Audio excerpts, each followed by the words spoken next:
time it was.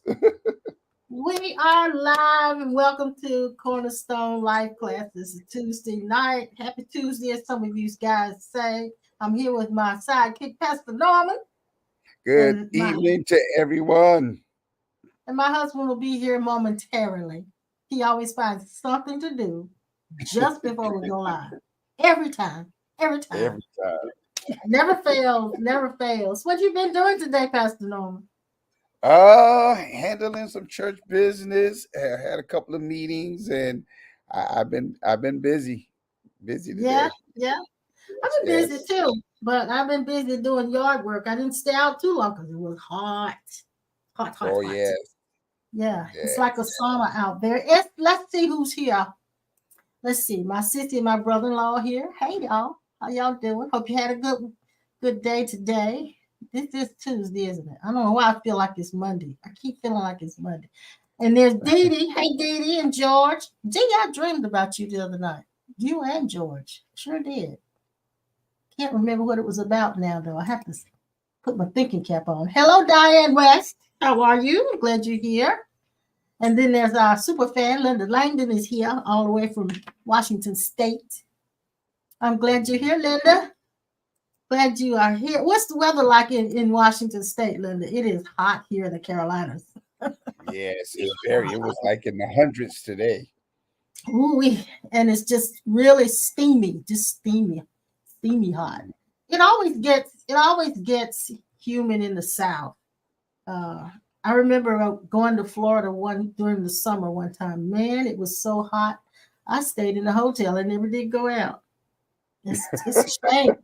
I think I went out late in the evening after the sun went down, and that was about all I saw of Florida. I didn't see a whole lot. It was just Well, too. She says it's you have lovely there. Well, it's actually lovely anytime, isn't it? We say, it's a beautiful weather. It's not. It doesn't matter because whatever weather it is, we're doing okay. As long as I got some air conditioning, I'm fine. you have to be What you careful with say? the heat, though. I said you have to be careful with this heat, especially in Carolina, because I end up having basically sunburn.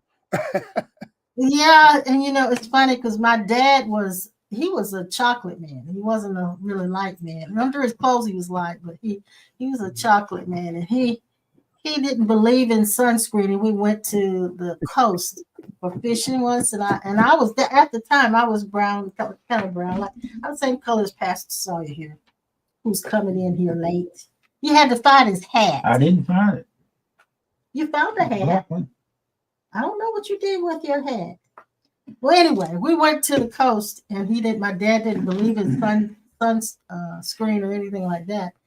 And he ended up wearing some shorts, and his legs got so sunburned he couldn't even wear pants the next day. So Oh wow! yeah, so yeah, we can burn too. We can burn too when we're brown. You ain't burnt, are you? But he's light. He's light. He's not. Your jaw look red. I know. No, that's the result of, like I said a couple of weeks ago, I experienced sunburn, not knowing, because like I said, it's real hot here, and I was just out and about. Actually, I was doing some yard work, and I got up early that morning, like between 6 and 7, to kind of like get away from the sun, and I still woke up the next day like, what Mhm. just happened? So That's been biting on your jaw. Well, needless to say, I can sunburn and sun. I can't suntan, but I can sunburn. yeah.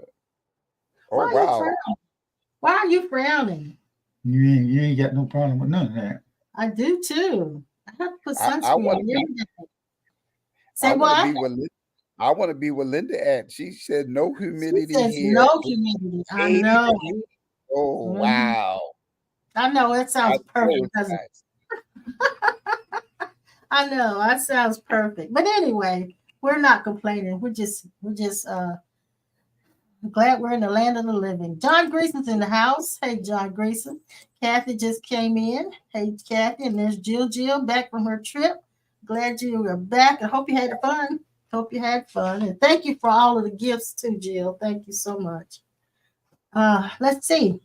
What are we going to do now? What are we going to talk about tonight? There's so much happening in the You world. got that. Oh, it's a whole lot happening in the world. So much happening in the world, but maybe we'll talk about something. Maybe we won't. Maybe we won't. But in the meantime, you started to say something. What? No, I said I'm gonna follow y'all lead because, like I said, there's a lot going on. There's a lot going on. Yeah, yeah, yeah. Yes, I've been involved in many discussions and conversations. My birthday's Sunday coming, and we're celebrating it Saturday on the 27th. And it'll be at 1 to 3 at Ben's Boys Restaurant. I hope you guys have already sent email or whatever so that we have a head count. Look forward to seeing those of you who are local, and I'm just waiting to see you guys. Hoping to have some fun and some good food. And that will be this Saturday coming. This Saturday coming. So hope you can be there. I'll mention it again before we get through tonight. Anyway, what did you preach Sunday? What did you preach I Sunday? I really combined two things. Sunday morning at 9 a.m. I talked about intercession, um, especially dealing with all that's happening, the call to intercession, and then I talked about on Sunday afternoon the repairs of the breach. Oh wow, yeah, yeah, Hmm. yeah, Yeah. yeah. I woke up a Sunday morning feeling kind of unusual. Like something was about to happen, not knowing what. Mm-hmm. I began to just go into meditation because I was up very early Sunday morning, and I got on the thing concerning how we came up in a time where dealing with prayer, we understood more about just praying, but the difference between prayer and intercession when we are pretty much praying on behalf of others. And so I thought about what's all that's going on in the country, around the world, and all of that. I see a lot of discussions and talks, but I don't see us really coming together on behalf of someone else. And as I was thinking about that, and I shared that on Sunday morning, after that, that's when I heard about becoming the repairs of the breach. And so I Mm-hmm. pretty much was sharing that, and I don't know why I felt it had to do with what was about to happen within Politically, yeah, politically. politically.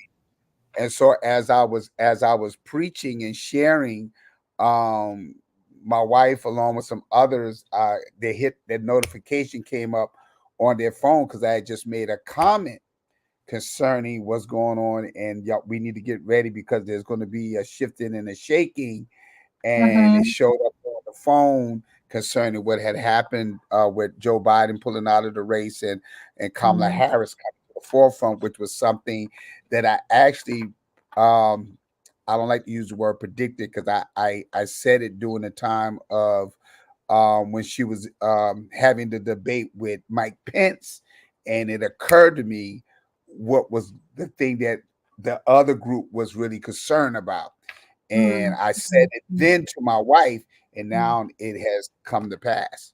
Yeah, I think that one of the things that amazes me about this particular time, and we probably won't go into a whole lot about about political things because it can be very weighty, and just don't want to talk a whole lot about it. But one of the things I've noticed throughout the whole season of this political election, all of this stuff that's going on, the presidential election is there's been even those who do not promote unity are talking about unity. And so it's that Exactly. word is because that word has really been kind of bounced around quite a bit in this season of unity about there needs to be a pulling together, and uh, the polarization needs to go away, and I'm not just speaking politically. uh, Exactly. when we when we, there cannot be unity if we all keep focusing on our differences. And I know our differences make us unique, so we shouldn't deny our differences. But to label one or should exclude one because of their differences is where we have fallen short of having unity. Even in some who do not like the particular nominee on either side, uh, Mm-hmm. to become unified, we all must find some kind of common ground. So Exactly. that's in every area of life, not just in politics, but in every area of life. There must be a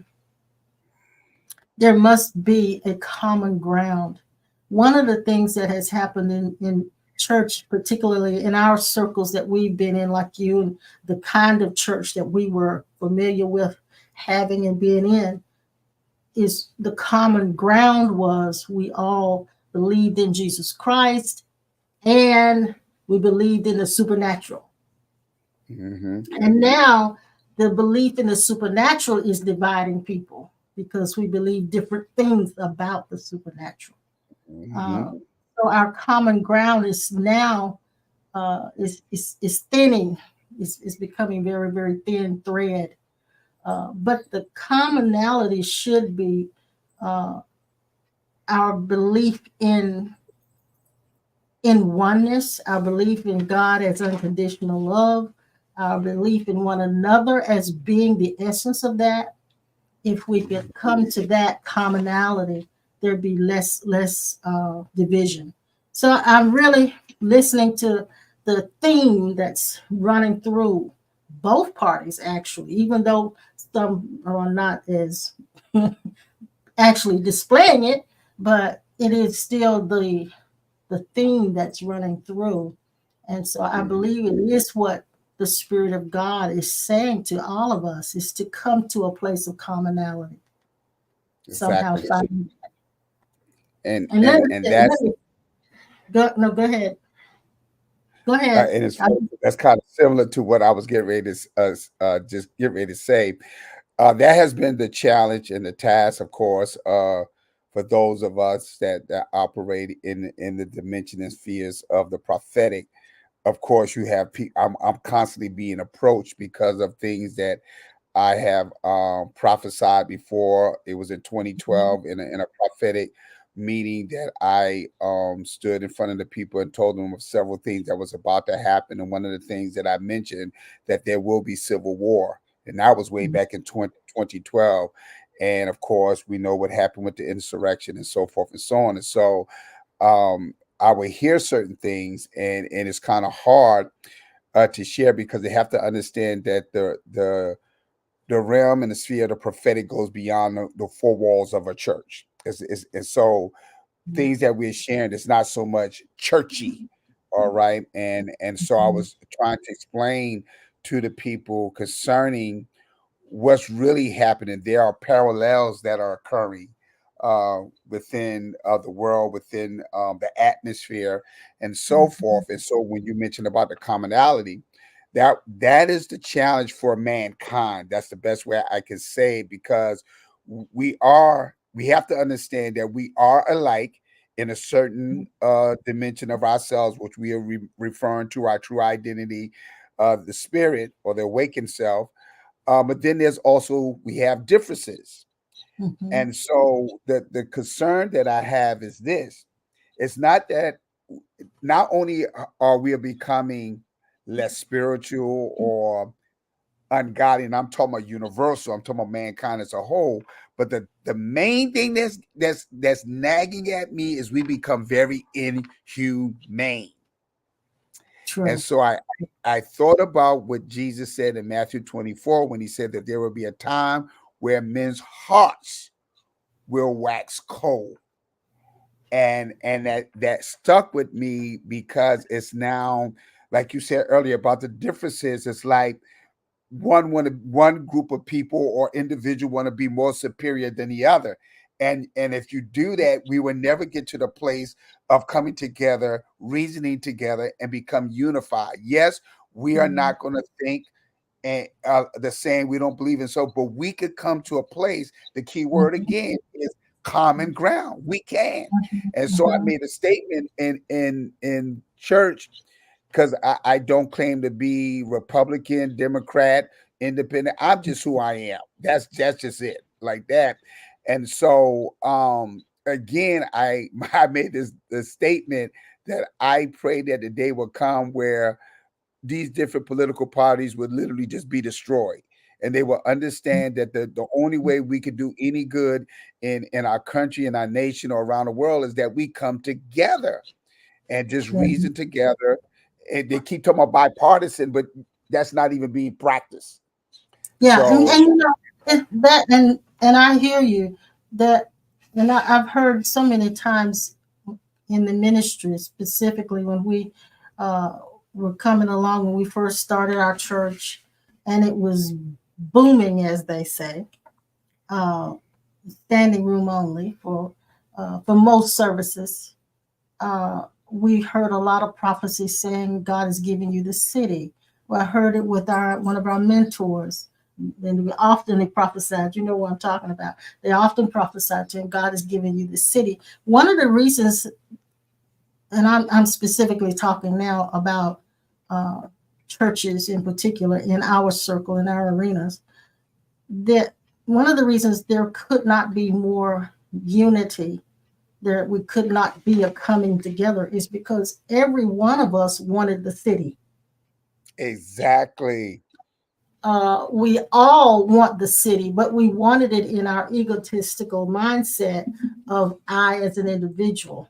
I'm the one who's going to get the city, not realizing that the entire city, the church, it's the church of whatever city you're in. That's the way it was in the early church. Remember, it was the church at Antioch, the church at Ephesus. It was the city, the churches, they were the city. So it's like, you know, it isn't God's going to give this to one and leave the others out. So that mindset had to be dismantled in a lot of us. In order for God to give the city, it's given to every last one of us. exactly. And I'm so glad you said that because just recently, and this was actually three Friday. Well, matter of fact, it was the day after 4th of July. My wife and I was invited to go to this service where they had this prophetess from the Bahamas, Mhm. and for some reason, I just knew. I'm like Dad. I'm very sensitive in certain areas. On my drive there, I said, I'm going to be set up. I'm I'm this woman is going to say something to me, and I was trying to be discreet. I didn't want to even. I wanted Trying to to sit my hide. wife and all of yeah, hide and all that because everybody in this area know me and they know how I flow and operate. And so she had asked, for those 20 people to stand for a certain offering, to be, it wasn't something great or whatever, stuff like that. It wasn't that much. And so I was one of the ones that came up there. And as she was still yet talking to the congregation, she ended up looking over her shoulder at me and she said, "You prophesied." And I'm like, "Oh, here we go." I didn't want I wasn't welcoming that anything. And so of course, because I've been in this a long time, I do not get all excited and allow me to have an emotional high from that or what, because I understand the dimensions and the aspects of it. And so she said to me, she said, I need you to run because I heard the Lord said he has given you the city. So of Mhm. course, those that was there that knew me, of course, everybody got excited, whatever.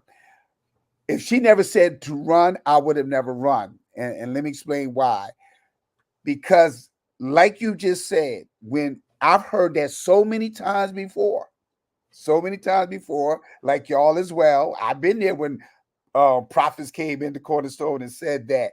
But Mhm. I had in me was no, I need to research what God is really saying to me about that because it's not about a one man taking over or Yeah, one yeah, ministry yeah. taking over a Yeah. city. And see, that's what a lot of these ministers and preachers who receive prophetic utterance, it don't go to the place where it's supposed to go. It goes immediately and begins to what? Tantalize their ego. So now Mhm. they're thinking they're God man or God's woman. Mhm. And that's Mhm. not it because if we use scripture, We are the body of Christ. So why are you going to give it just to one person? Yeah. So So I had to do my research, understanding what that actually means to be given a city. mhm, mhm. So one of the reasons I brought that up was there is a voice inside the head. In our heads, it's a religious voice. Being pastors, it's a religious voice.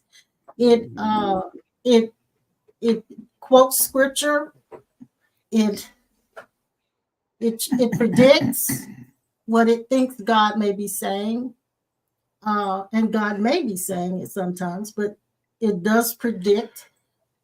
It also classifies us, like you said. They'll say God is giving you the city. It'll classify you as either uh, in the will of God or not in the will of God. There's a voice inside of our heads. Now, I don't know what the voice inside you guys is saying. When I say you guys, I'm talking about those of you who are not pastors, who are listening. That voice in your head is saying something. It's a teacher, and it is. I wrote this down.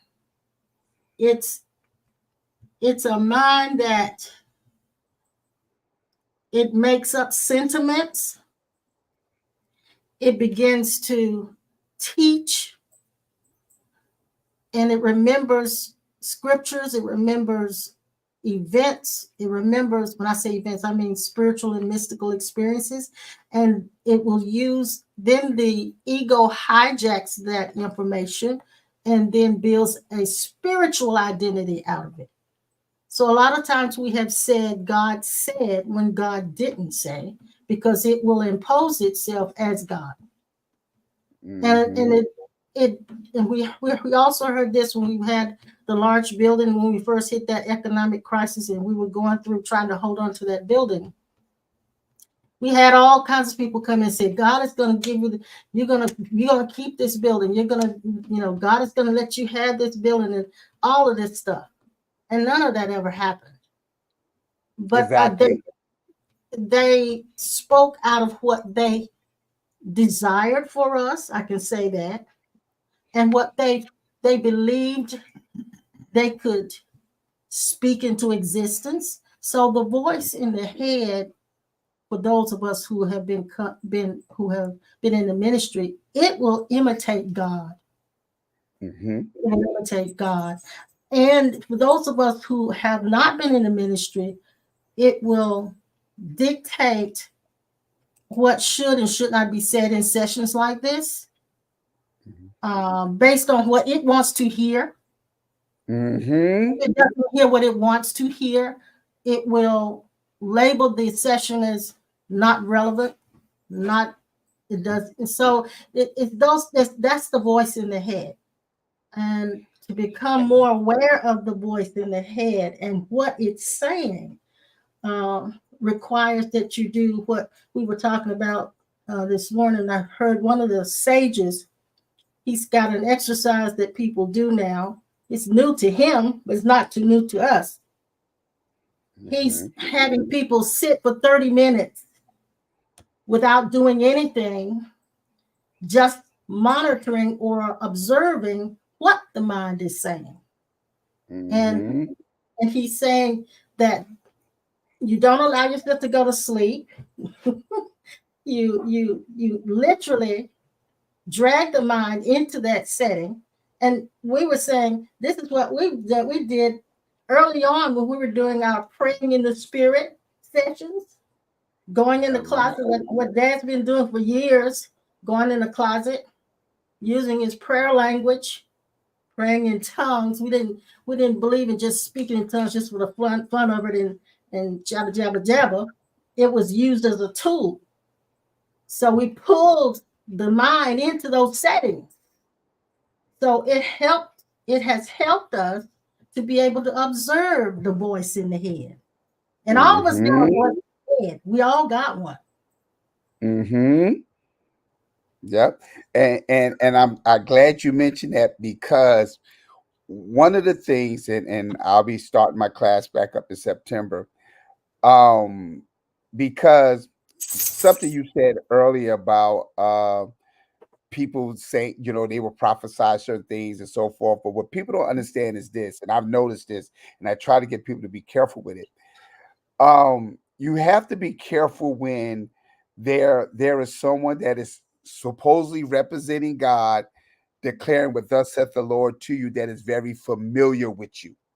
All right. Exactly. Because one of the things that I understand is in the spirit, we have to remember spirit is nothing but energy. All right. There's Mhm. energy, there's frequencies. So our subconscious oftentimes project similar subliminal messages Mhm. concerning our desires. That's Mhm. oftentimes someone will connect with that Yeah. frequency that was sent out, and then only tell you what you wanted to hear anyway. Mhm. And then we Exactly. say Exactly. that's prophecy. No, that was something that was projected to someone that is very familiar with you, and they were able to tap into whatever that subliminal message that you're sending out, and they're only repeating to you what you are projecting. And so Mhm. now you're like, wow, then oh my God, no, no, no, no, no, no, no, no, no, Yeah. no. Yeah. Yeah. That's why I tell people they have to understand. That's why I believe the art of meditation and so forth is so very important.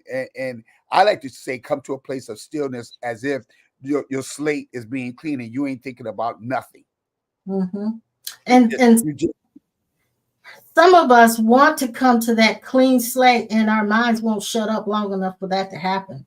And then we get frustrated because we think we should have control over it and make it shut up.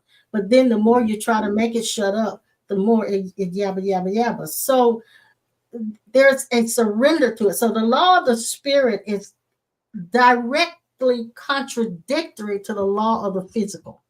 mhm, I should say in this, the law of the egotistical physical uh, physicality.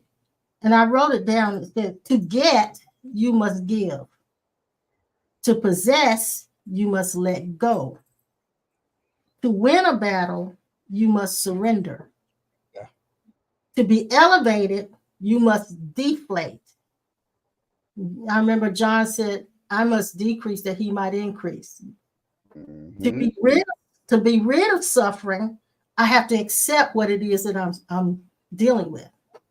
mhm, So it's the law of the spirit is, it's like it's the flip side of the coin. And mhm, we're so used to grasping and groping and all of those things, and that is what pushes things further away from me, from us. mhm, I remember Dad mentioned this in his conversion experience, how that when he was in bed and he saw the light out in front of him, he reached for the light, and then he reached for the light, it moved away from him. When he dropped his arms, it came into him. So that's the law of the spirit world that we are mhm. not really familiar with most of the time. And I'm And glad that you said that because that's actually the art that I use oftentimes to determine that part of me that is either in the spirit or that part of me that's operating out of the flesh, because I understand it says they oppose one another, so they're opposites. So mhm, even mhm, like with walking in ministry, the reason why I'm walking and what I'm walking in now is because I did the opposite. I actually ran. I didn't want to do it. You see what I'm saying? So I mhm, so I just simply surrendered, like you said, and mhm, so forth. So that's what people need to understand. That's one of the ways or one of the skills or art that you could use to understand if you're actually in that dimension of the spirit at that moment of time, or if you're actually in the flesh. Because see, I often ask myself, if this is actually my flesh part, what would I really want to do? What would be my real desire to do X, Y, and Z? And so when I know that's me, then I know the other part, that's the authentic self, because they ain't trying to mhm, accomplish mhm. nothing. Nothing, I nothing, mean, literally not trying not anything. anything. That's right, not Exactly. anything. Mhm, Yeah. mhm. Which makes you feel completely passive sometimes because we're so used to applying so much effort But I remember he says to labor into rest, and that's the only labor we're supposed to have is laboring to enter into rest. And so, tell us something, Dad. Well, what what we find in pieces is a. Uh, I was up this morning writing down some things, and the plan of salvation has been really misunderstood. Uh, Yeah. it is what we call the plan is asking God to come in, telling him that we believe that he's real, the Savior, that he died for our sins, and all that prenuptial stuff that we had to go through. Prenuptial. Yeah, that's what I say. I don't know whether I used the right term or not. Sound pretty good.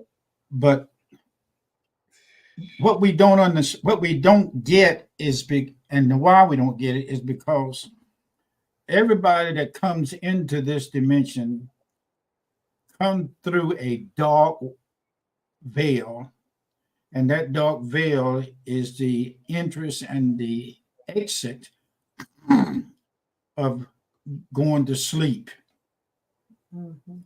Salvation on this side is only a small amount of misunderstood sleep.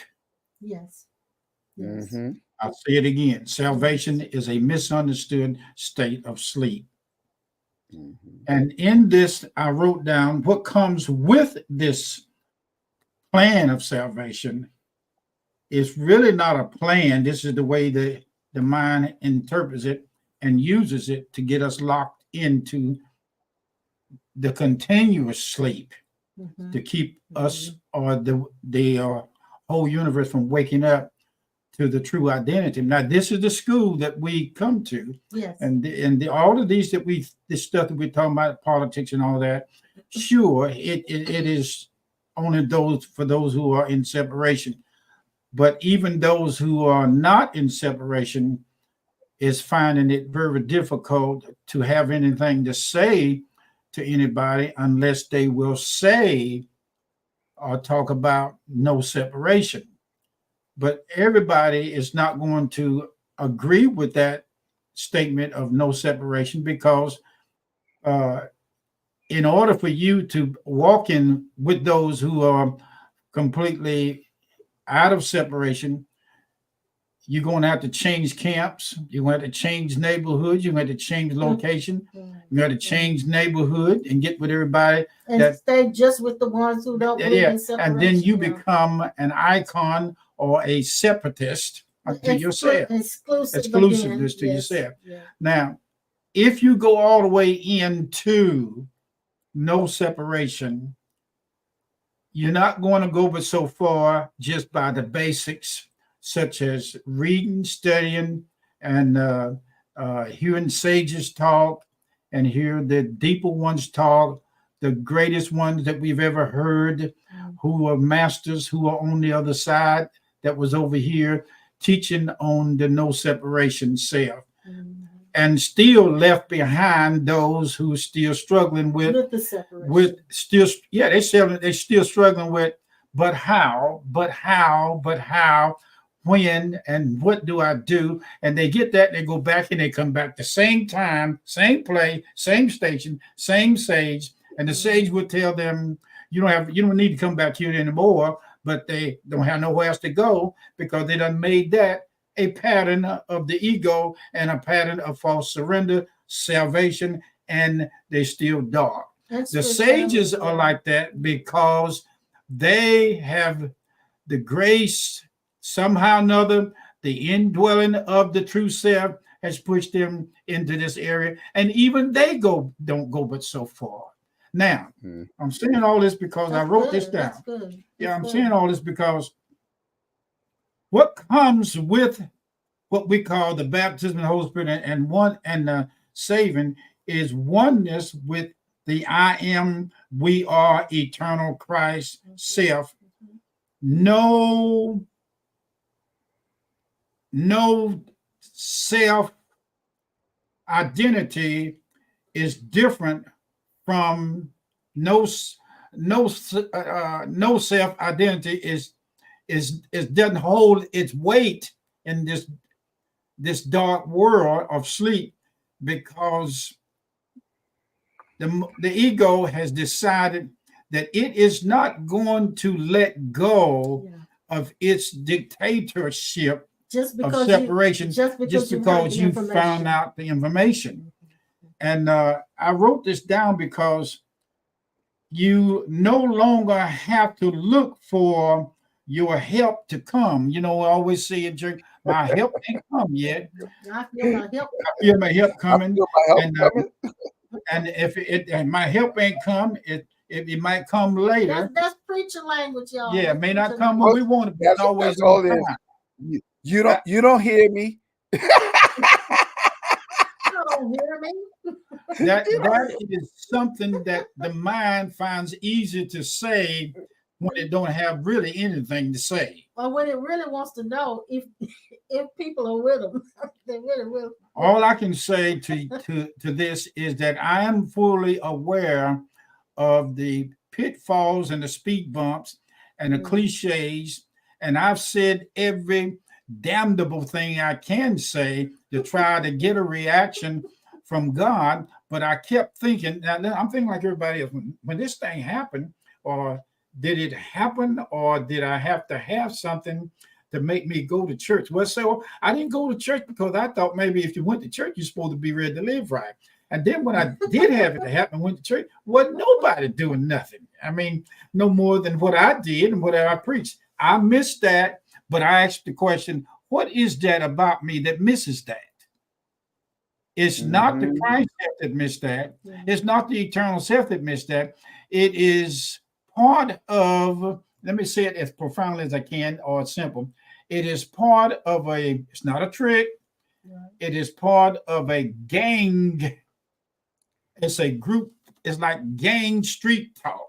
It's like farming talk, redneck talk, blackneck talk. It's about slavery talk. It's about I used to be, or you remember when talk.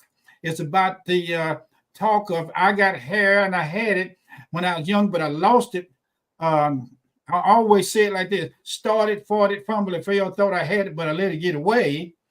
Kill a rock record, train a dare, piece of iron, kiss room. That's all cliches that we come up with to try to express what the old folks said. And I use it all the time, but that's not me doing that either. But I looked at this thing and I began to understand that there is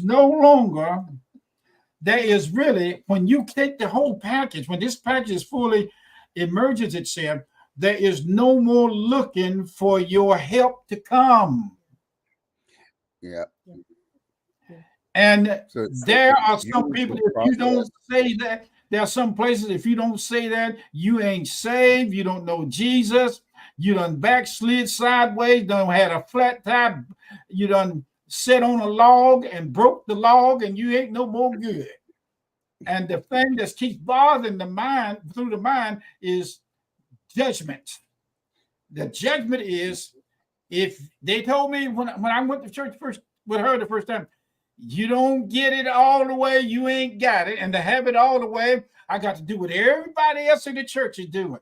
But when I did what everybody else in the church was doing, I come to another church and I wasn't doing what they were doing. Then I had to be doing what every church I went to do, and I got to try to do it. Well, and let's even transcend church, because we're not in that arena now, and we've come into spiritual groups, spiritual communities that expect everybody to talk the same language. And so if the language differs, it's still the same thing. It's no different. Yeah. It's no different. That was my reason for mentioning what the sage was teaching his people to do that 30-minute segment. We've been doing that for years, but it was through and by church. So those are the things that I'm beginning. Now, I want to say this. I know that I have been called to the ministry. I knew that years ago. I didn't know, but I've never really known what I was called to say. I know now that I have not been called to be a non-duality teacher. I have not been called to just cause people to get saved and accept Jesus Christ. There you go. I know that now. Mhm. What I'm sure I am called to do, to say, is to be transparent about how I have come into the dismantling of the false, illusory identities that I have noticed within this unit. And as I've done that, as I've gotten, I should say, freedom from those false selves that I've had the misconceptions of what I thought I was all these years, I can talk about that. Mhm. And I know I can talk about that. I don't have to study for it. I don't have to get a word before to have a title for of the topic. I know I can talk about that. And I can talk about it to the point that I can help a person to know when they're living in a false identity. Mhm. Yeah, Now, I know that I, for sure. Mhm. I'm glad you said that because when Dad was talking about sometime, and we all go through that, sometime he has that part of him that kind of reminded him of back in the day when he had the congregation and and I mean he loved it and it's almost like a It was tug of war. good. It's good. And I heard while he was saying that he was going through a process of losing identity. And so Yeah, and I that's when I typed that in, I wanted to read this because this is what's happening. A person without a sense of identity can instead feel a disconnect from who they have been mhm. and or no sense as to who they will become next. They Yes. feel a Yes. different person sometimes from day to day. Some report looking in the mirror and finding it hard to believe it is them looking back. Mhm, mhm, So that is the process of losing mhm. identity because it's the Yeah, ego yeah. that's trying to stay connected while you're going through a transition of becoming something next. And we can even expand on it even more. Thank you for reading that, Pastor Norman. It's really not a loss, although that's a good way of putting it. It's really not a loss because it has never been who we are. But what's being lost is the concept we've had of ourselves Hmm. all these years. And all of a sudden, it's the rugs pulled out from under you. And you realize that identity was not real. Hmm. If you go to the home base and lock in to your I am always have been self eternal, you'll get a chance to hear where this comes from that say, look back. I don't care if it's a spiritual experience, I don't care if it's an enlightenment, and that very thing. Here it is. You're on a train, the window is open. You are in the present moment on the train. Mm. In the present moment, you are fastly going down the track, and the future becoming has to pass the now. And when it gets to the now, it passes now and comes to the past. But you're still in the future, watching the coming and watching the past at the same time. It's a law But of relativity. yeah, none of that, future and past, is you. Mm. So where's that voice coming from that say, I wish I was, I know it's there. I, it's like I say when a woman is pregnant, she gets pregnant, she forget all the pain. That's all the stuff of the humanity. But let me tell you something. If if there is no way you hear this, you are not going to forgive that memory of that false self. You're not going to forgive that memory of the future. You're not going to forgive that memory of the past or let go of them. And I'll tell you why. because there's no one to let go of, and there's no one to see it. There's no one in the back coming up to the future, to the present moment. And in the present moment, there's a war, seem like, and that don't exist, but to war. But if you go around telling everybody, I'm in heaven now. That ain't no second coming, and Jesus ain't coming because he's already here.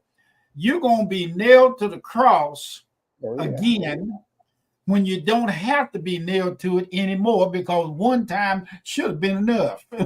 Now here's what Jesus said. I'm gonna read this to you. Jesus said, when they got rid of cast, the boy father was talking about he had a spirit and he couldn't get it out.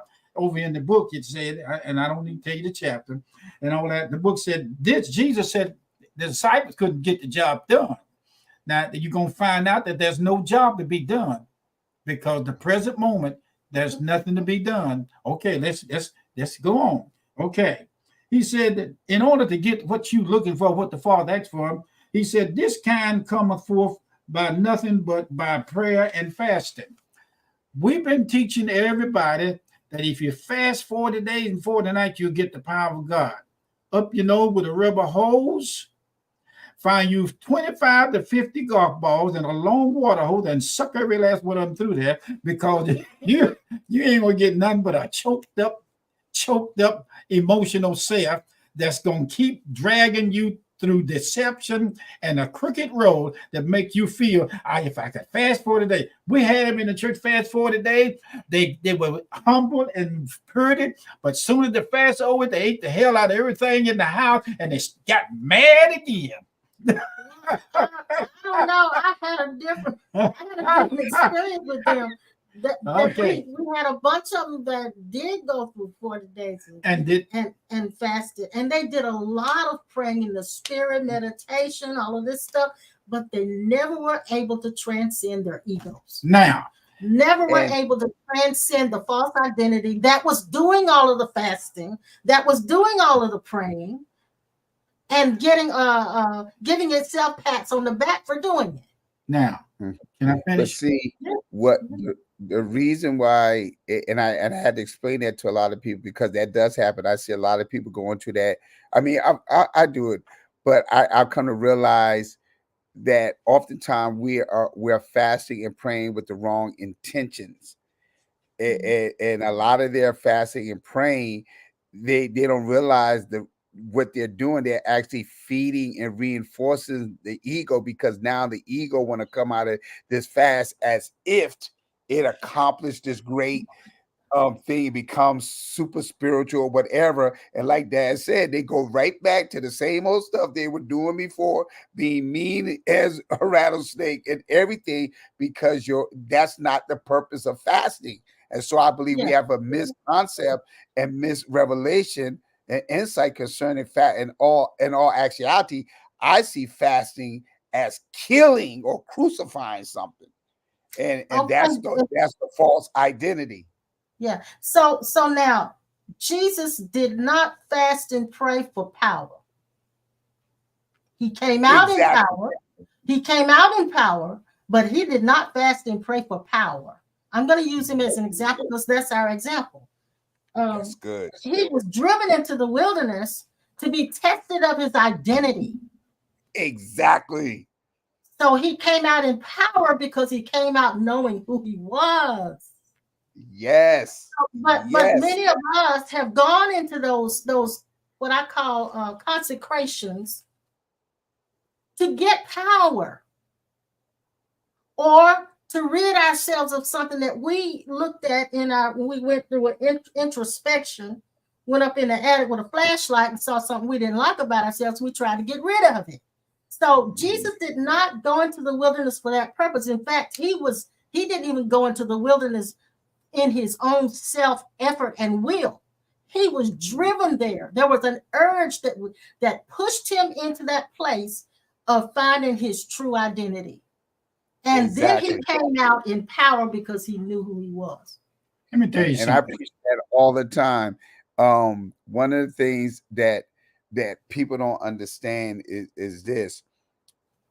When you are fasting, and this is how I know that they're fasting with the wrong intentions, you're not supposed to be announcing that to everybody. Nobody's supposed to be knowing you fasting. Just I'm fasting. Exactly. I'm fasting. I'm fasting. No, I'm fasting. I know you. No, that's ego talking. That tells me your intentions, you trying to achieve some great whatever, and that's Yeah, why it's changed. but that helped us years ago when he started talking about praying and fasting. He said he gave it another word called presting. Fasting, I You remember. presting. That's praying. That's praying to the point where you don't eat. Exactly. I did not, I'm going to say this in a very respectful way. I went through school for 12, it's supposed to be 12, but I went by 13, maybe 14 years. I don't know. But anyway, it wasn't 12 that I came out. I didn't learn, excuse me when I said I didn't learn what? Not one damn thing. And all I learned in there was to go every day and not learn a damn thing. And when I got to the 12th grade, I still hadn't learned a damn thing, but how to get tired of not learning a damn thing and get a job. And all my life has been just doing nothing and not doing anything but the same thing. So What's the definition of history? insanity. Insanity. The same damn Oh, thing over and over again. So what you just discovered or what you just uncovered and Mhm. disclosed Mhm. was why the identity of minister was created in the first place. Yeah. It found its self-worth there. Let me finish this. Let me finish this. But you know, when I didn't learn how to read in school, but you know when I learned how to read? 2 years after I met her, a couple of years too that I met her. And when I met her, I had met the experience of realizing that Jesus Christ was real, not by reading, not by going to school, not by preaching, not by anything. It just all of a sudden grace. And all during the time of school, it was grace, but it was greasy. But when I got up to the point of where it was time when it pleased God who revealed himself in me by me. It took a long time. And I said, Lord, where was I then? He said, you were never existing. School was doing everything it could to make me believe that if I didn't have everything that I was supposed to get in school, I wasn't going anywhere. But God had a plan inside of me. I thought it was something that had to come. I thought it was something I had to pray for. I thought it was something I had to seek. It was already in me. And I found out it just wasn't in me. It was in everybody else. Then they asked the question that some of these classes, where's Sawyer? Well, Sawyer got a big old church in Greensboro, and he's now a minister. And I noticed that when I went to one of the gatherings, I looked out across the audience at some of the people that I thought that was real smart. I found out they wasn't no smarter than I was because they ain't done not one fat baby thing. But the same, they said redundancy, the same damn thing over and over again. And they were still in school. They never left school because every time they had a class reunion, they all got together and rehashed what was supposed to be gone. Well, what you also just discovered or uncovered is the reason why people hold on to identities. They find their self-worth in it. It gives them a sense of permanence. And so they have to hold on to that and continue to re-emphasize it so that it will remain. Mm-hmm. So because without it, they don't know who they are. That's right. And when something has given you a sense of value, you will hold on to it, even if it's something that you've been victimized about. I mean, something that you've become a victim for. If that being a victim has caused you to feel special in some way, Yeah, then you will hold on to that. Yeah. So what they're discovering is what causes these identities to remain when God is really trying to dismantle them. Dismantle is that I love what Dad mentioned about the school reunions or class reunions and Yeah, stuff, because during the time that you're in school, they have the things where who they expecting to be the most successful, who It's they have stress. all these expectations, Yeah. and then More when it studious. comes time for the reunion, a lot of individuals do not want to come because they were not able to maintain or reach the expectation that was Mhm. projected on them. So they now feel like what? A Exactly. failure. Yes. And Yes. so what mom was talking about the identity, see, that's what happens. Again, we live in a conditional environment, conditional world where things are being projected. Our minds are being shaped to think a certain way. Our identities are being shaped. Our behaviors are so Yeah. whatever has Yeah. been projected, and you don't achieve that. Now you feel so less of yourself, which you must understand that is a good thing to feel less of Yeah. yourself.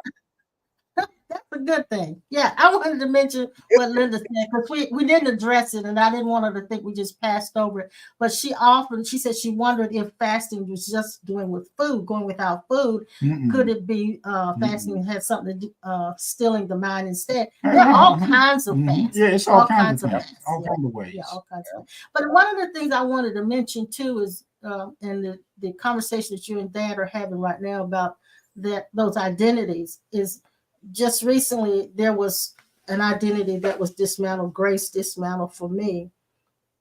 And there's been the fear of it coming back, of slipping back into that mold.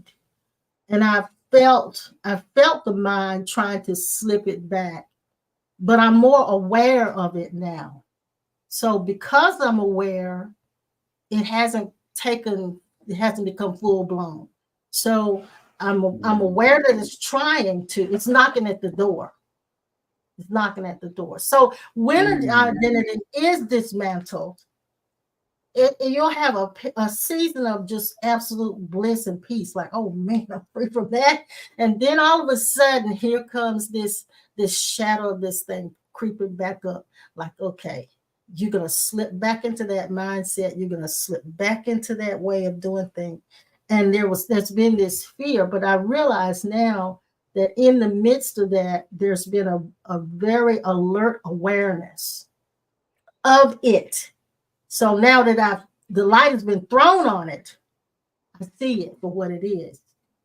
So if I get lost in it, it's because I choose to get lost in it. It won't be because I didn't see it coming.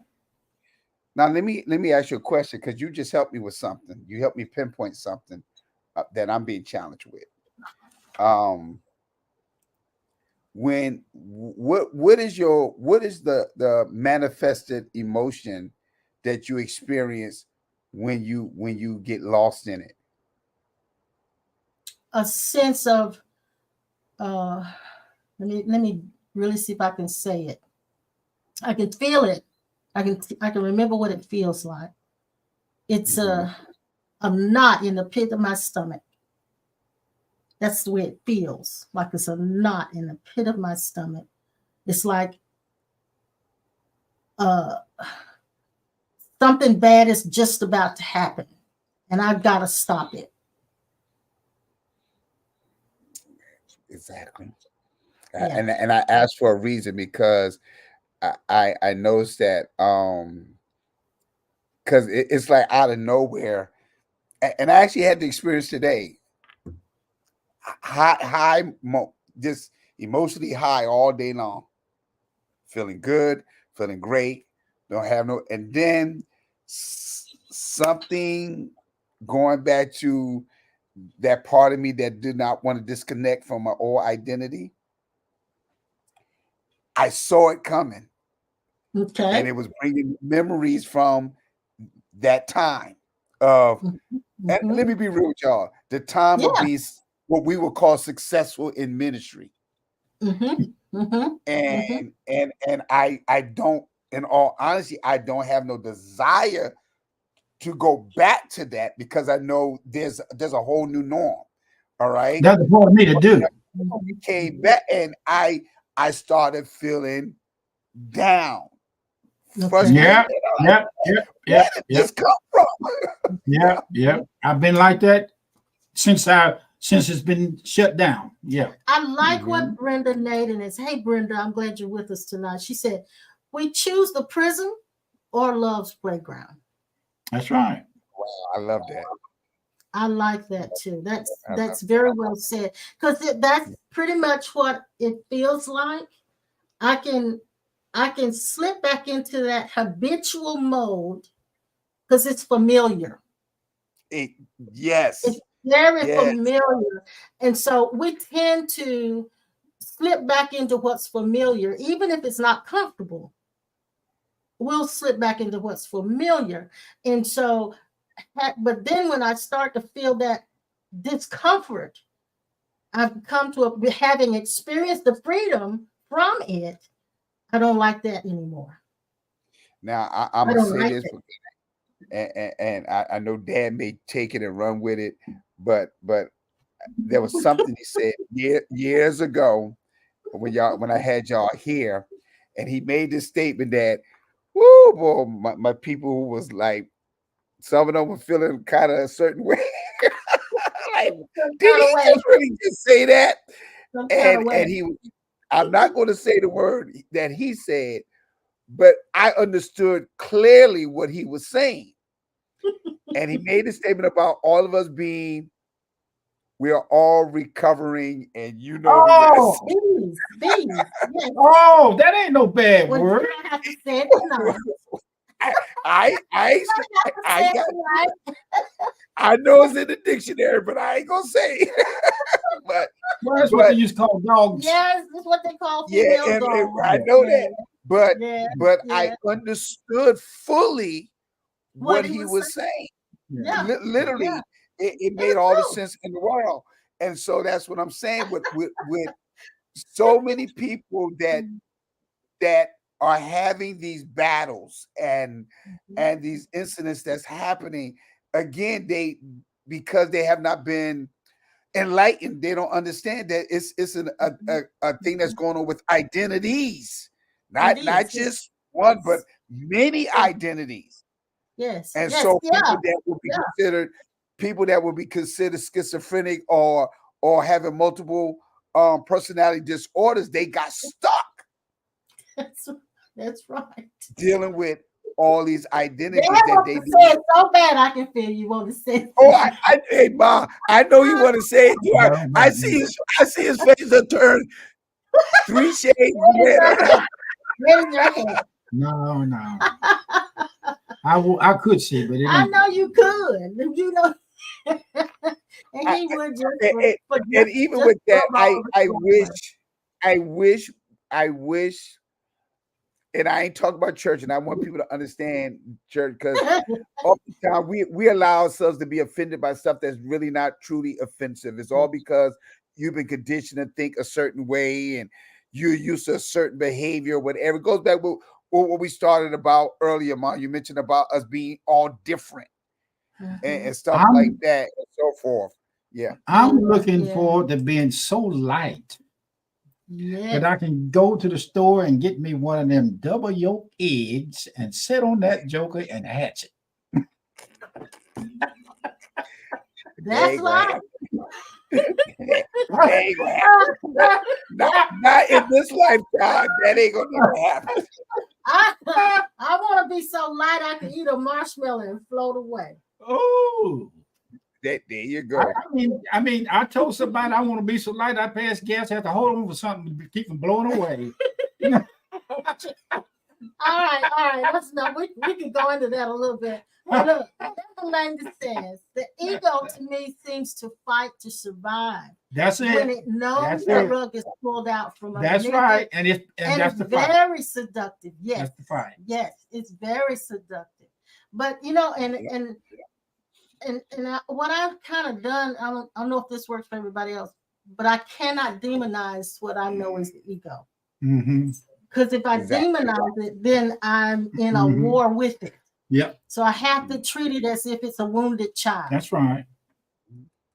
It's a Exactly. wounded child that needs attention. It hasn't had what it felt it should have gotten out of life. So therefore, it does its thing. So I have to see it that way. When I when it was revealed, not found,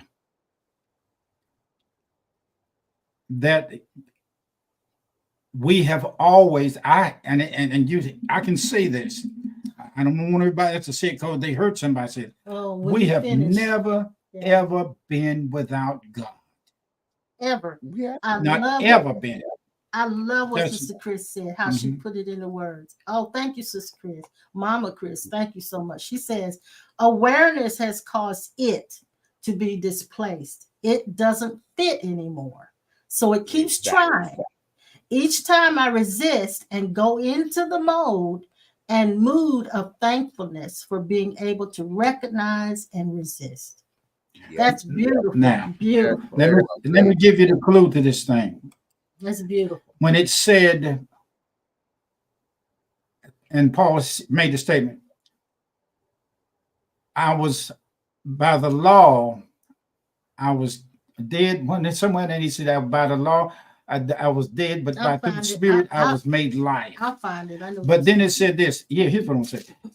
If you through the Spirit, capital S, mortify the deeds of the body. Mm-hmm. Now, I don't go into this thing. One was, now I used to say, I move in the flesh and I move in the Spirit. That's separation. But here's what I found out on His grace. There is nobody here to get rid of habits. There is nobody here that gets depressed. Mm-hmm. But there's something that says, I want to get rid of it. And you know the reason why you can't get rid of it? Because, watch this now. Watch this. You have to, is the grace. Spirit has not desired in you yet for that to be removed from being part of your school. An experience, yes. And when the school fully is implemented by the Spirit, until then, you got to deal with it, mama, sister, brother. Brenda says, just be with it. That's it. Now, it's funny when you said that, I thought about something else Paul said. He said there was a thorn in his flesh. Oh. Mm-hmm. He went to God and asked for it to be removed. Now, we have never, all theologians, there you go, thrice. He asked thrice. Theologians all have their different opinions and perspective of what it was, but we really don't have no idea what Paul was really saying. But like you just said, it was part of the schooling. God would not remove it because it was something that he had to learn from, or it was part of his training, part of his transcending whatever. He never moved. Let me tell you something. If you never worked in a sawmill or in a wood yard, but when you're cutting slabs of wood in a wood yard, all of them ain't stacked where you can get them off and sew them with that big old saw. And you happen to step on a board, and one end is loose and the other end is just more on the ground, and you step into it when you walk onto it, and that piece of wood come up and hit you between your legs. Mm-hmm.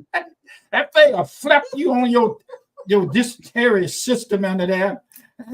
And all you can do is close your legs and grab that stick and fall over to the side.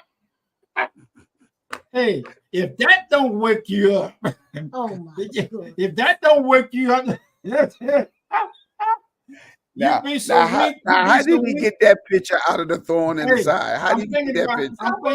The reason why I got that, because just as drastic as those things hurt, it's just as how drastic you got to come to the end of your effort self. Well, I understand. It has to be something so drastic that it'll knock you between your legs so strong that you'll have to, metaphorically speaking now, that it has to wake you up.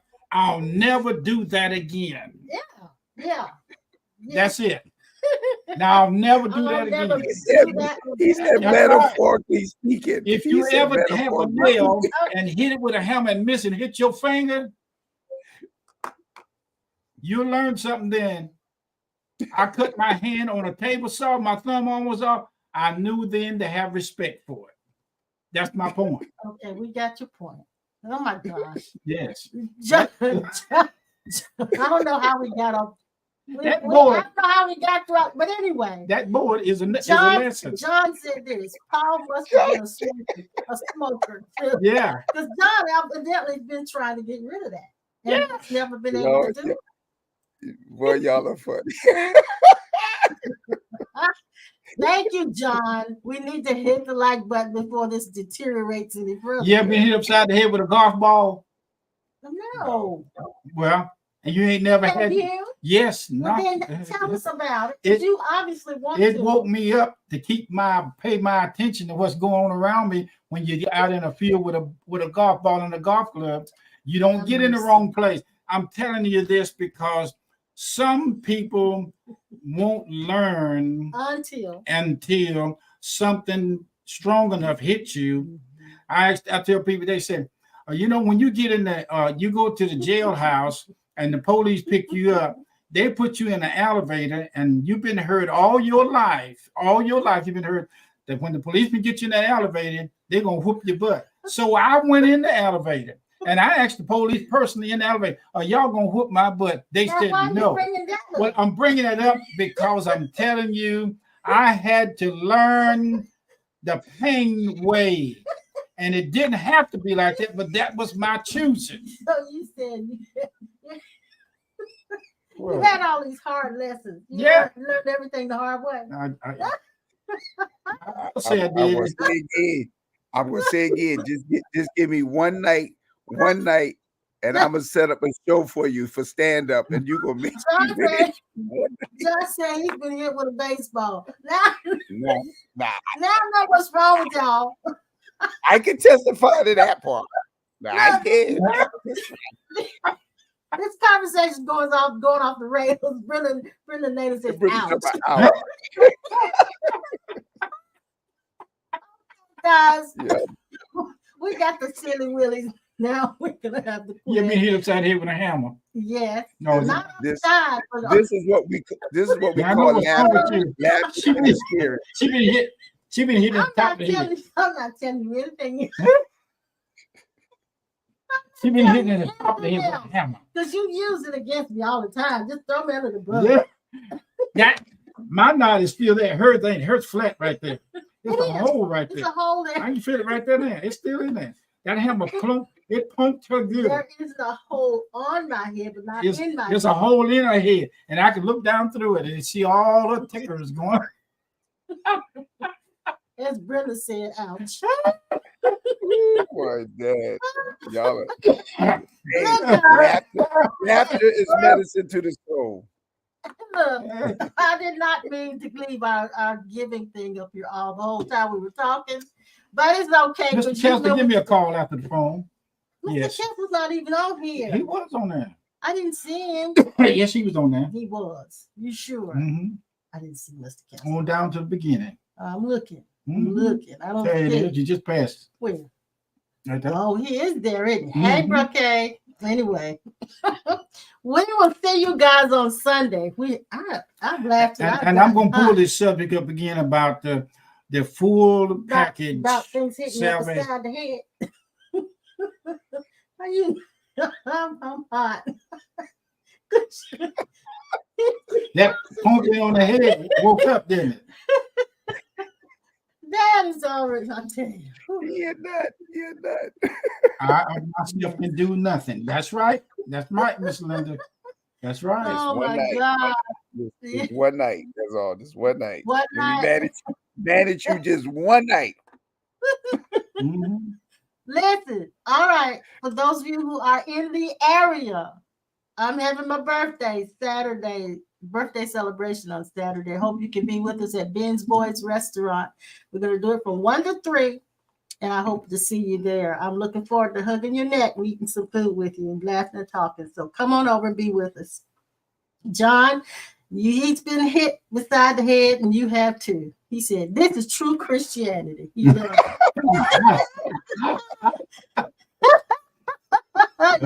real stuff now. Brenda, thank you, darling, for those comments. Thank you, John. Thank you, Linda. Thank you guys for your comments. And we'll see you guys on Sunday. We love you. Please Appreciate you. help us out if you can financially. We thank you. Amen. You know what? Mm-hmm. I could be talking. He just started talking. Just like I ain't saying nothing. Yes. See you Sunday morning at 10. We love you guys. We'll see you Sunday. Bye. Bye-bye.